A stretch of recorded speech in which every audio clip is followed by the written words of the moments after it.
জয় ভবানী। তন্ত্র সাধনার চ্যানেলের নতুন একটি এপিসোডে আপনাদের সবাইকে জানাই সুস্বাগতম। আশা করি আপনারা সবাই ভালো আছেন।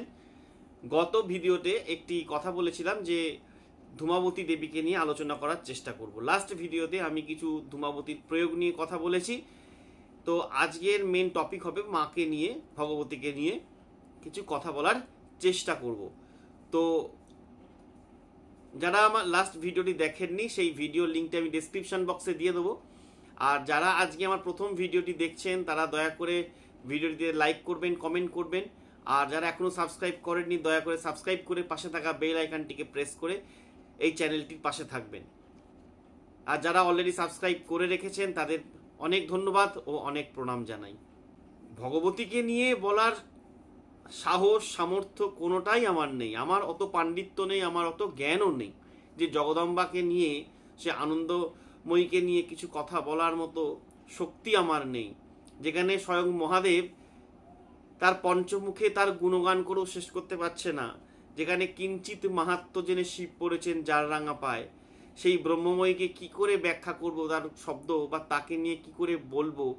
যদি কিছু বলি সেটা আমার কাছে মারাত্মক সাহস হয়ে যাবে। তবু জগদম্বার কথা বলার চেষ্টা করছি। তিনি কৃপা করে যতটুকু কথা বলাবেন, তার নাম গুণগান তিনি করাবেন।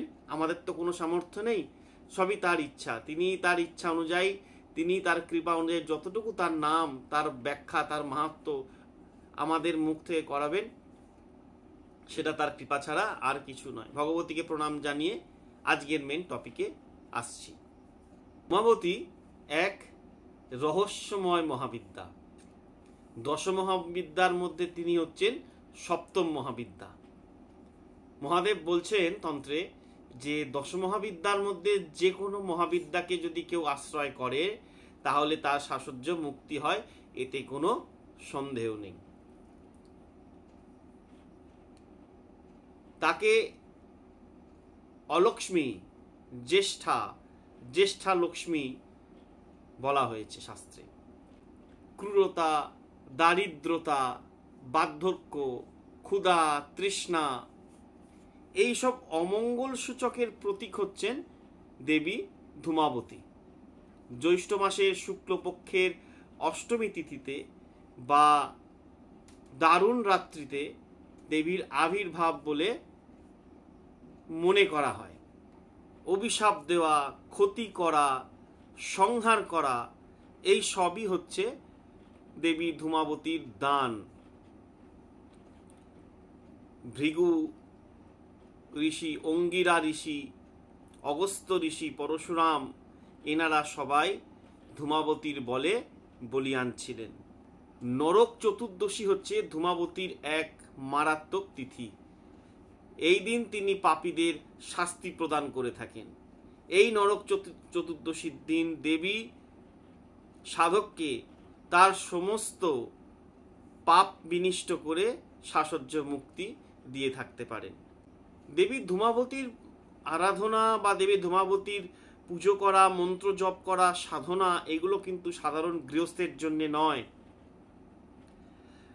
ধূমাবতী দেবী সম্পূর্ণরূপে তান্ত্রিক দেবী।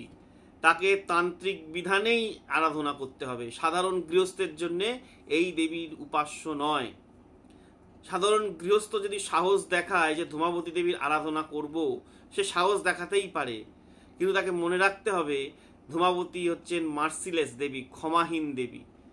জীবন কেন, সংসার কেন, সমস্ত কিন্তু ওলট পালট করে দেওয়ার তিনি ক্ষমতা রাখেন।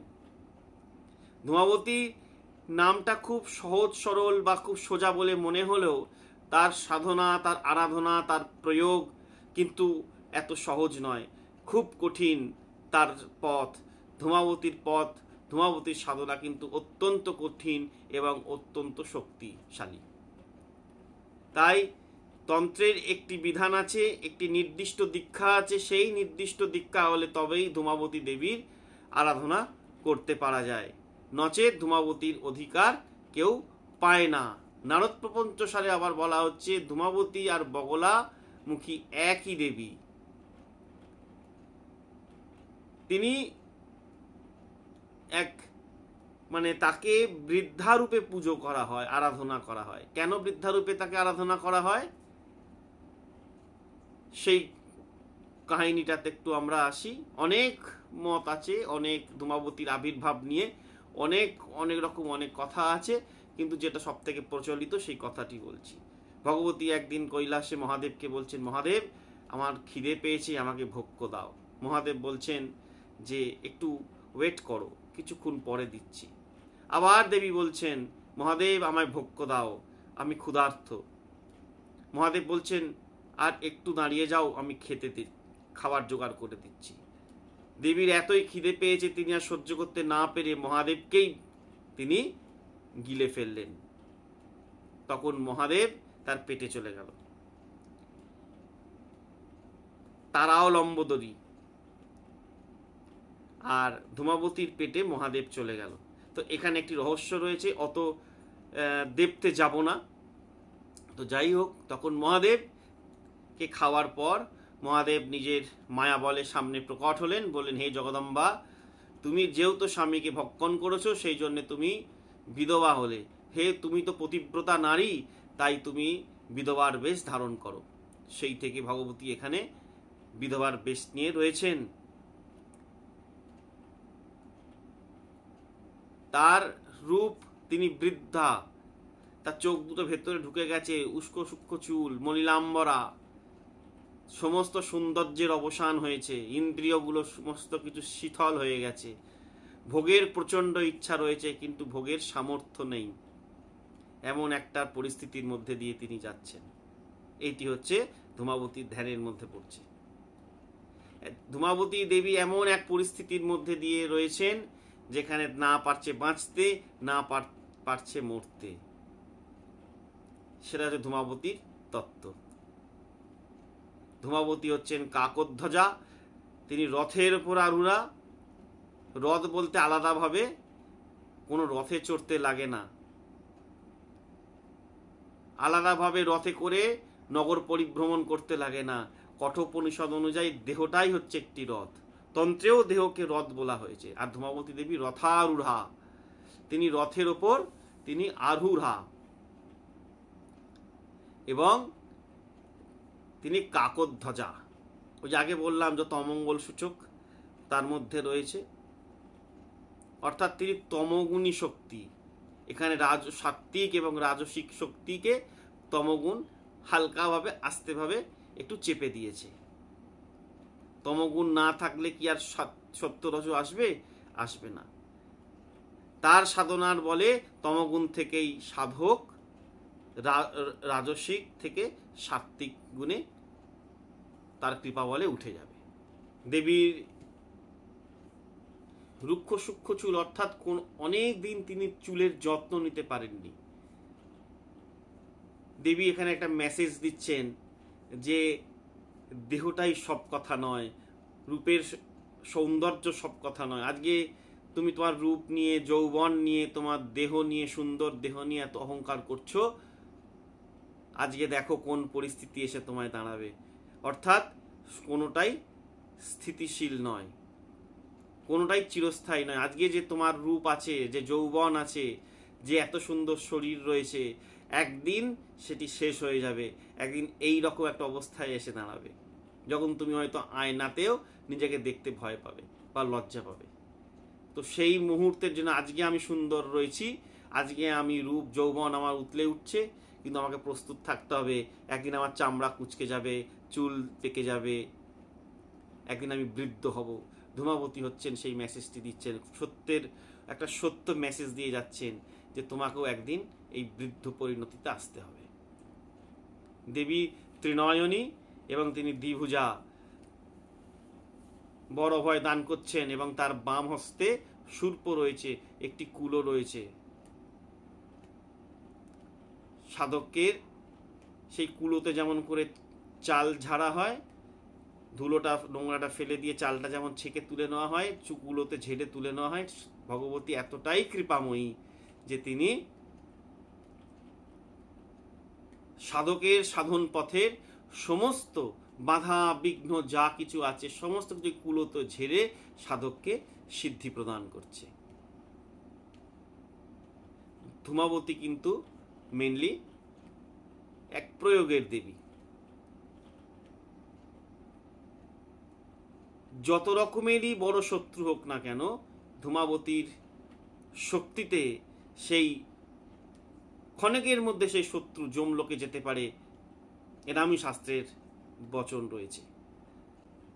যখন দেয়ালে একদম পিঠ থেকে যাবে, যখন শত্রু প্রচণ্ড ভারী হবে, কোনো দিক থেকে শত্রুর সঙ্গে পারা যাচ্ছে না, যখন শত্রু চরম পর্যায়ে গিয়ে শুধু ক্ষতি আর ক্ষতি করে যাচ্ছে, ঠিক সেই মুহূর্তে ধূমাবতীর প্রয়োগ করতে হবে।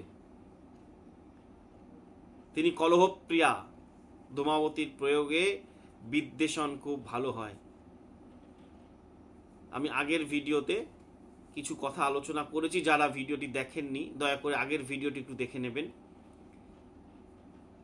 দুটি শামুক লাগবে, শামুক যেটা পুকুরে যে শামুক পাওয়া যায়, সেই শামুকের মধ্যে দুজনের মধ্যে ক্রিয়া করে সেই শামুক যদি পুঁতে দেওয়া যায়, দুজনের মধ্যে বিদ্বেষণ হয়ে যায়। আমি অনেক মারণ নিয়ে বা অনেক বিদ্বেষণ নিয়ে আগের ভিডিওতে আলোচনা করে নিই, দয়া করে একটু দেখে নেবেন। ধূমাবতী শাশ্বত মুক্তিদায়িনী, তিনি সাধককে সত্যের পথে নিয়ে যাচ্ছেন। যে সাধক, লোভ সংবরণ করো। সাধক, কোনো যা জগৎ সংসারে যা দেখছো কোনো কিছুই চিরস্থায়ী নয়, কোনো কিছুই স্থায়ী নয়, সব কিছু পরিবর্তনশীল জগৎ, সব পরিবর্তন হয়ে যাবে। তোমার রূপ, তোমার যৌবন, তোমার সব পরিবর্তন হয়ে যাবে। একমাত্র সত্য হচ্ছে ভগবতী। তিনি শাশ্বত মুক্তিদায়িনী, তিনি আনন্দময়ী, পরম করুণাময়ী। তিনি, তার কৃপায় সাধকের মুক্তি নিশ্চিত। এই যে আমি বললাম দেবী তার স্বামীকে অর্থাৎ শিবকে ভক্ষণ করেছেন, খেয়ে ফেলেছেন, এই কথাটার অর্থ হচ্ছে যে তার কোনো স্বামী নাই, অর্থাৎ তিনি পূর্ণ ব্রহ্ম সনাতনী। সেই চণ্ডীতে বলছে না, একই বাহং জগৎ তত্র দ্বিতীয়া কামমা পরা, এই জগতে আমি একাই অধিষ্ঠান করছি, আমার দ্বিতীয় কেউ কোথাও নেই। তা এটাই ধূমাবতী এখানে প্র্যাকটিক্যালি বুঝিয়ে দিচ্ছেন যে তার দ্বিতীয় কেউ কোথাও নেই, বা তার দ্বিতীয়া কেউ কোথাও নেই, তার স্বামী বলতে কেউ নেই। তিনি সকলের আদি, তিনি সকলের অনাদি, তিনি আদিরও আদি, তিনি পূর্ণ ব্রহ্ম সনাতনী। ধূমাবতীর তাই কোনো ভৈরব নেই এখানে, আবার কোনো কোনো তন্ত্রে তার ভৈরবেরও উল্লেখ পাওয়া যায়। তিনি স্বয়ং জগদম্বা, ব্রহ্ম সনাতনী, আদ্যাশক্তি মহামায়া। তাই তিনি শূর্পহস্তা। ভগবতীর চরণে, আনন্দময়ীর চরণে আমরা প্রার্থনা করি তিনি আমাদের সবার মঙ্গল বিধান করুন। তিনি শত্রুর অধিষ্ঠাত্রী দেবী। কিসের শত্রু? কে শত্রু? কোন গুপ্ত শত্রু? আমার লোভ, আমার লালসা, আমার হিংসা, আমার রাগ, আমার ক্রোধ, আমার এরাই তো হচ্ছে আমার হিংসা। কে গুপ্ত শত্রু? কিসের গুপ্ত শত্রু? কে শত্রু? শত্রু তো আমি আমার নিজেই। আমার লোভ, আমার হিংসা, আমার ক্রোধ, আমার রাগ, আমার অহংকার, আমার অজ্ঞান, এইগুলোই তো হচ্ছে আমার সব থেকে বড় শত্রু। আমার মুখের ভাষা খারাপ, দৃষ্টি খারাপ, কানে সবসময় বাজে কথা শুনছি, বাজে কথা আলোচনা করছি, এইগুলোই তো আমার শত্রু। ভগবতী শত্রুর বিনাশ করেন। ভগবতীর চরণে প্রার্থনা করি, দেবী ধূমাবতীর চরণে প্রার্থনা করি, জগদম্বার চরণে প্রার্থনা করি, তিনি আমাদের এই শত্রুগুলোকে নিধন করুন। নিধন করে সেই আনন্দময়ী তার আনন্দ ঘন মূর্তিতে আমাদের সামনে প্রকট হন, এবং তার মধ্যে যেন আমরা বিলীন হতে পারি, তার মধ্যে যাতে আমরা অন্তিমে শরণ নিতে পারি, তিনি সেই আশীর্বাদ করুন। আজকের ভিডিওটি ভগবতী ধূমাবতীর চরণে সমর্পণ করে এখানেই বিশ্রাম দিচ্ছি। আবার পরের ভিডিওতে আপনাদের সঙ্গে দেখা হবে। জগদম্বার কৃপা আপনাদের সবার উপর বর্ষিত হোক। জয় ভবানী।